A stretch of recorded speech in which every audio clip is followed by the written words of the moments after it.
Hello दोस्तों, स्वागत है आपका फिर से एक नई वीडियो में। मैं CSY शोध करता हूँ आपके अपनी YouTube channel study with CSY में।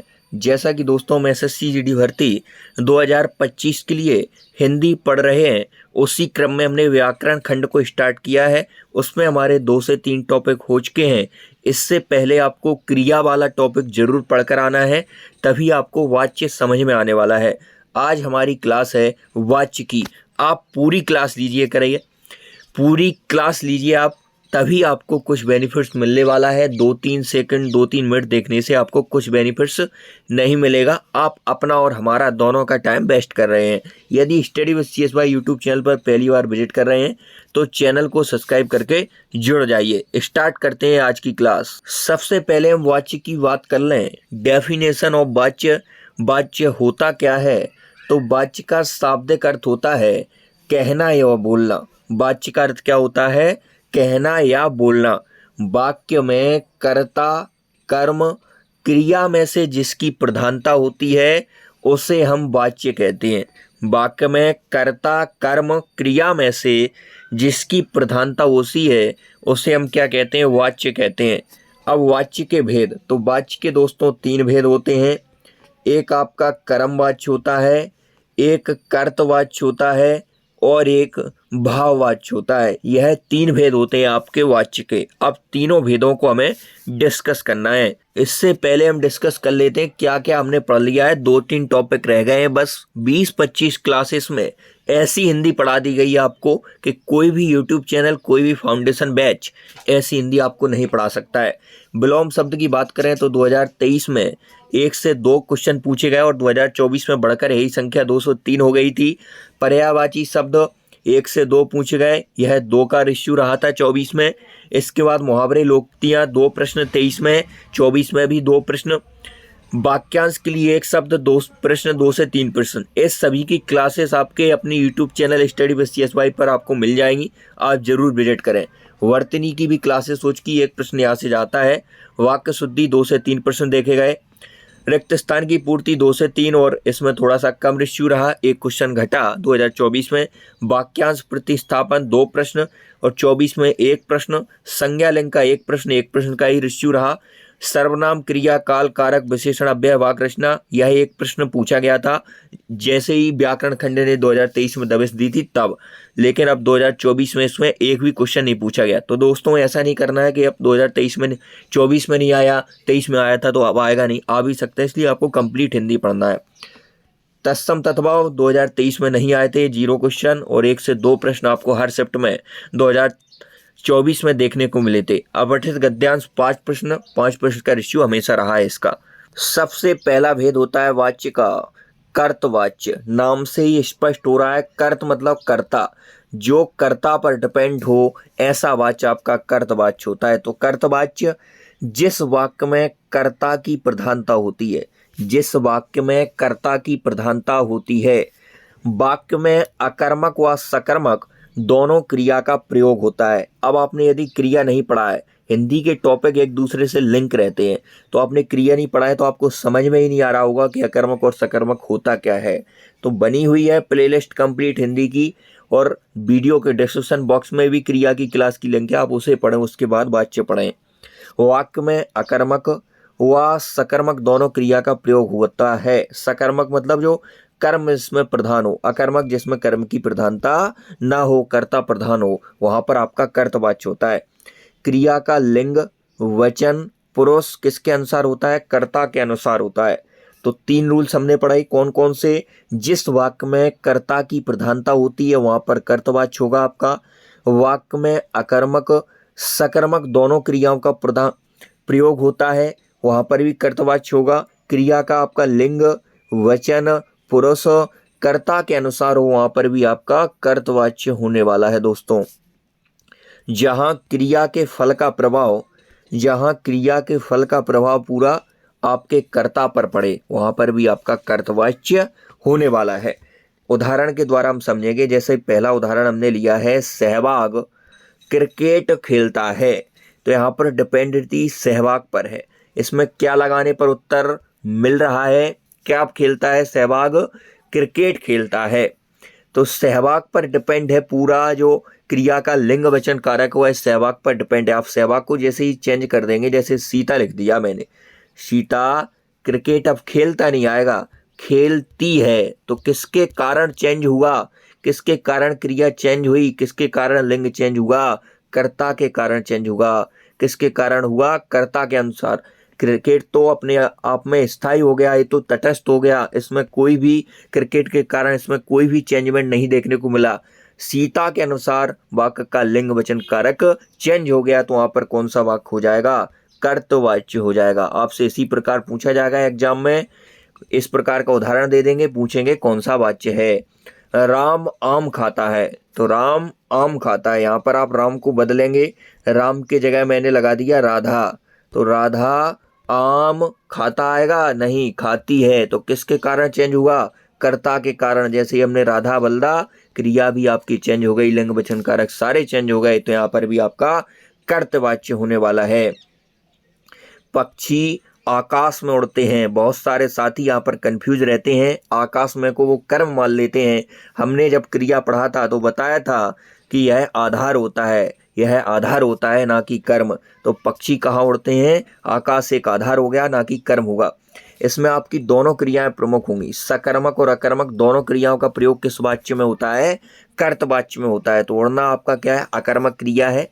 पक्षी आकाश में उड़ते हैं, तो अकर्मक क्रिया, कौन सा वाक्य हो जाएगा, कर्तवाच्य हो जाएगा। बच्चा रोता है, रोना भी कैसी क्रिया है आपकी, अकर्मक क्रिया है, तो दोनों क्रियाओं का प्रयोग अकर्मक सकर्मक का कहाँ होता है, कर्तवाच्य में। और बच्चा पर डिपेंड है, कर्ता पर डिपेंड है, जैसे हम बच्ची करेंगे यहाँ पर, तो बच्ची रोता ही नहीं आएगी, रोती है, तो किसके कारण चेंज होगा, कर्ता के अनुसार चेंज होगा, तो कर्तवाच्य होने वाला है। सीता पुस्तक पढ़ती है, यहाँ पर जैसे ही आप सीता को बदल देंगे, मोहन कर दो या राम कर दो, तो राम पुस्तक पढ़ता आएगा, तो यहाँ पर क्रिया चेंज हो गई, किसके कारण, कर्ता के कारण चेंज हो गई, तो यहाँ पर कर्तवाच्य होने वाला है। रोहन खाना खाता है, यहाँ पर हमने रोहन की जगह रोहिणी लगा दिया, रोहिणी, तो रोहिणी खाना खाती आएगा, तो यहाँ पर कर्ता के अनुसार चेंजमेंट हो रहा है, तो यहाँ पर कर्तवाच्य होने वाला है। Study with CSY YouTube channel से यदि आप पहली बार विजिट कर रहे हैं तो आप सब्सक्राइब करके जुड़ जाइए, यहाँ से आपको मदद मिलनी तय है। कर्मवाच्य अगला आता है आपका दूसरा भेद, पहला भेद होता है वाच्य का कर्तवाच्य और दूसरा भेद है कर्मवाच्य। कर्मवाच्य जैसा कि हमारा नाम से ही स्पष्ट हो रहा है कि कर्मवाच्य मतलब कर्म पर इसकी डिपेंडिटी रहने वाली है। कर्मवाच्य के वाक्य में केवल सकर्मक क्रिया का प्रयोग होता है। तो दोस्तों यही क्वेश्चन बन सकता है आपसे डायरेक्ट, सकर्मक क्रिया का प्रयोग किस वाच्य में होता है, तो कर्म वाच्य में। केवल सकर्मक क्रिया का प्रयोग, अकर्मक का इसमें नहीं होता है, तो केवल सकर्मक क्रिया का प्रयोग कहाँ होता है, कर्म वाच्य में होता है। वाक्य में क्रिया का लिंग वचन पुरुष किसके अनुसार हो दोस्तों, कर्म के अनुसार, कर्म के अनुसार होता है, कर्म के अनुसार बदलें, चेंजमेंट, प्रभाव कर्म का पूरा पड़े, वहां पर आपका कर्मवाच्य होगा। और यदि यही कर्ता के अनुसार बदलें तो वहां पर आपका कर्तवाच्य हो जाएगा। कर्मवाच्य के वाक्य में केवल किसका प्रयोग होता है, सकर्मक क्रिया का प्रयोग होता है। वाक्य में क्रिया का लिंग वचन पुरुष किसके अनुसार हो, कर्म के अनुसार हो। वाक्य में कर्ता हो लेकिन कर्म की प्रधानता हो, वाक्य में कर्ता के होते हुए भी कर्म की प्रधानता हो। जिस वाक्य में कर्ता के साथ के द्वारा और द्वारा कारक चिन्ह का प्रयोग हो, वहां पर भी आपका कर्मवाच्य होगा। उदाहरण के द्वारा हम समझेंगे, छात्रों ने नाटक प्रस्तुत किया, छात्रों ने नाटक प्रस्तुत किया, तो यहाँ पर कौन सी क्रिया है, सबसे पहले तो सकर्मक क्रिया है। क्या लगाने पर उत्तर मिल जाता है, वहां पर सकर्मक क्रिया होती है। छात्रों ने क्या प्रस्तुत किया, नाटक प्रस्तुत किया। और यहाँ पर यदि आप छात्र को बदल के देखें, हमने यहाँ पर लिखा छात्रा, तो छात्रा ने नाटक प्रस्तुत किया, छात्राओं ने नाटक प्रस्तुत किया, तो यहाँ पर आप देखेंगे प्रस्तुत किया में कोई चेंजमेंट, क्रिया चेंज नहीं हो रही है, मतलब नाटक के अनुसार यहाँ पर क्रिया है। और नाटक क्या है यहाँ पर दोस्तों, नाटक कर्म है, तो जहाँ पर कर्म के अनुसार लिंग वचन कारक बदले वहां पर आपका कर्मवाच्य होता है। माली ने पके पके आम तोड़े, माली ने पके पके आम तोड़े। यहाँ पर है माली की जगह मालिन लगा दें, मालिन। मालिन ने पके पके आम तोड़े, फिर भी कोई चेंजमेंट नहीं हो रहा है। और यहाँ पर आपकी सकर्मक क्रिया है, माली ने क्या तोड़े, पके पके आम तोड़े। तो सारी डिपेंडिटी आम पर है। वाक्य का पुरुष, लिंग, वचन, कारक सभी आम के अनुसार हों। और तो आम क्या है, आपका कर्म है। तो जहाँ पर कर्म की प्रधानता होती है वहाँ पर आपका कर्मवाच्य होता है। सीता ने नृत्य किया, यहाँ पर आप सीता को यदि हटा देंगे, यहाँ पर राम लगा दिया हमने, तो क्रिया चेंज हो रही है क्या? नहीं, राम ने नृत्य किया। तो सारी डिपेंडिटी नृत्य पे है, नृत्य कर्म है और सकर्मक क्रिया है। सीता ने क्या किया? नृत्य किया। क्या लगाने पर उत्तर मिल रहा है? सकर्मक क्रिया। तो इसमें कर्मवाच्य हो जाएगा। अगला उदाहरण, राधा ने खाना बनाया। तो राधा ने क्या बनाया? खाना बनाया। यदि हम यहाँ पर राधा की जगह मोहन लगा दें, मोहन ने खाना बनाया, फिर भी जो क्रिया है लिंग वचन कारक है, वाक्य का कोई चेंजमेंट नहीं हो रहा है, कोई भी प्रभावित नहीं हो रहा है, बदल नहीं रहा है। तो यहाँ पर कर्मवाच्य। देवेश ने क्या पढ़ी? देवेश ने क्या पढ़ी? रामायण पढ़ी। तो यहाँ पर भी कर्मवाच्य। राघव ने क्या पढ़ी? पुस्तक पढ़ी। राम के द्वारा व्यक्ति का प्रयोग हो जाए द्वारा, तो वहाँ पर भी आपका कर्मवाच्य होता है। और सारी डिपेंडिटी अखबार पर है। यहाँ पर आप सीता लिख देंगे तो सीता के द्वारा अखबार पढ़ा गया, फिर भी क्रिया का लिंग वचन कारक कुछ भी चेंज नहीं हो रहा है। राघव की जगह यदि आप यहाँ पर रोहिणी लिख देंगे, रोहिणी ने पुस्तक पढ़ी, फिर भी आपका कोई भी क्रिया पर प्रभाव नहीं पड़ रहा है, क्योंकि पुस्तक के अनुसार क्रिया है यहाँ पर, ना कि कर्ता के अनुसार। तो डिपेंडिटी कर्म पर है, कर्म पर सारी चीजें निर्भर हैं, तो यहाँ पर कर्मवाच्य हो जाएगा। अगला होता है आपका भाववाच्य। वाक्य में यहाँ पर ना तो कर्ता प्रधान होता है, ना यहाँ पर कर्म होता है। कर्ता प्रधान होगा तो कर्तवाच्य, कर्म प्रधान होगा तो कर्मवाच्य। यदि दोनों ही प्रधान नहीं है, क्रिया की प्रधानता है, तो वहाँ पर दोस्तों आपका भाववाच्य हो जाएगा। भाववाच्य हो जाएगा जहाँ पर क्रिया की प्रधानता होती है। वाक्य में क्रिया से पहले निषेधात्मक शब्द होता है, जो आपका नहीं का प्रयोग किया जाता है, वहाँ पर भी आपका भाववाच्य होगा। वाक्य में क्रिया सदैव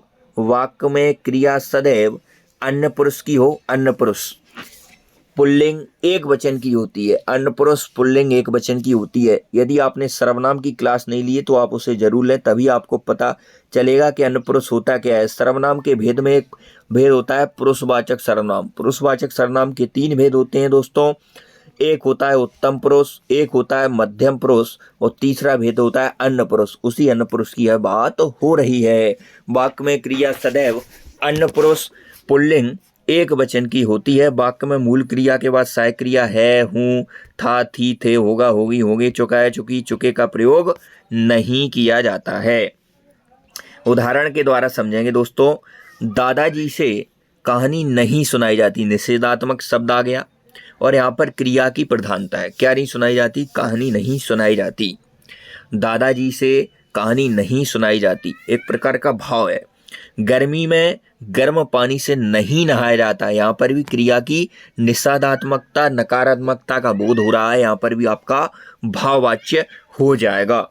दादाजी से कहानी नहीं सुनाई जाती, बच्चों से पाठ पढ़ा नहीं जाता, उनसे क्रिया नहीं होती, निषेधात्मक शब्द नहीं का प्रयोग हुआ है, यहाँ पर भी आपका भाववाच्य हो जाएगा। मुझसे धूप में नहीं चला जाता, आपसे मेरे साथ लिखा नहीं जाता, मुझसे सुबह जल्दी जगा नहीं जाता। इन सभी में आपका भाववाच्य हो जाएगा, नहीं का प्रयोग हुआ है और क्रिया की निषेधात्मकता, नकारात्मकता नहीं होने का बोध हो, वहाँ पर आपका भाववाच्य होता है। यदि आप कर्मवाच्य और कर्तवाच्य समझ ही गए हैं कि कर्तवाच्य कहाँ है, कर्मवाच्य तो जिनमें कर्त और कर्म दोनों नहीं है, वहाँ पर आपका भाववाच्य हो जाएगा। इसमें आपको 3 प्रकार से क्वेश्चन आपको इसमें पूछे जा सकते हैं। पहला एक बेसिक क्वेश्चन डायरेक्ट रूल से इस प्रकार पूछा जा सकता है कि सकर्मक क्रिया जहाँ पर प्रधान होती है वहाँ पर कौन सा वाच्य होगा, इस प्रकार। तो आप इन रूल्स को पढ़ लेंगे तो इन्हीं में से आएगा। इसके बाद उदाहरण देकर पूछेगा कि इस प्रकार यदि वाक्य लिख दिया इनमें से कौन सा वाच्य। एक बदल आएगा वाक्यों को, जैसे यह भाववाच्य में तो इसको आपको कर्मवाच्य में बदलना है। यह है 3 प्रकार से वाच्य चैप्टर में क्वेश्चन बनते हैं। इनकी हम प्रैक्टिस अगली क्लास में करने वाले हैं, तो आप सारी क्लासेस को विजिट कीजिए। दोस्तों अभी तक study with CSY YouTube channel पर 17 क्लासेस हो चुकी हैं हिंदी की, टोटल मिलाकर 18 क्लासेस हो चुकी हैं कंप्लीट। पूरे जो टॉपिक मैंने दिखाए हुए हैं सभी पढ़ा दिए गए हैं। 4-5 टॉपिक बच रहे हैं, वो आगे की क्लासेस में कवर हो जाएंगे। तो इन क्लासेस को यदि आपने नहीं लिया है तो लिंक डिस्क्रिप्शन बॉक्स में, आप डायरेक्ट हिंदी प्लेलिस्ट पर पहुंच जाएंगे। SSC GD 2025 complete Hindi class के नाम से प्लेलिस्ट बनी हुई है। आप कहीं भी ना पढ़ें, केवल इन्हीं क्लासेस को ले लें, मेरी गारंटी है 40/40 आप करने वाले हैं। इसके बाद हमारा हिंदी में प्लान रहेगा जो प्रीवियस ईयर पेपर है, 2024 के चाहे 2023 के, तो जितनी कोशिश रहेगी लगभग 4 से 5 सेट एक दिन में हम किया करेंगे। फिर आपको इन क्लास टेस्ट की इंपोर्टेंस तभी पता चलेगी दोस्तों कि चारों सेट में एक भी क्वेश्चन बाहर नहीं गया है इन क्लासेस से। तो आगे भी हम इसी प्रकार मेहनत करते रहेंगे, आप उन क्लासेस को जरूर लें। अभी तक चैनल को सब्सक्राइब नहीं किया है तो चैनल को सब्सक्राइब करके जुड़ जाइए। जय हिंद, मिलते हैं नेक्स्ट वीडियो में।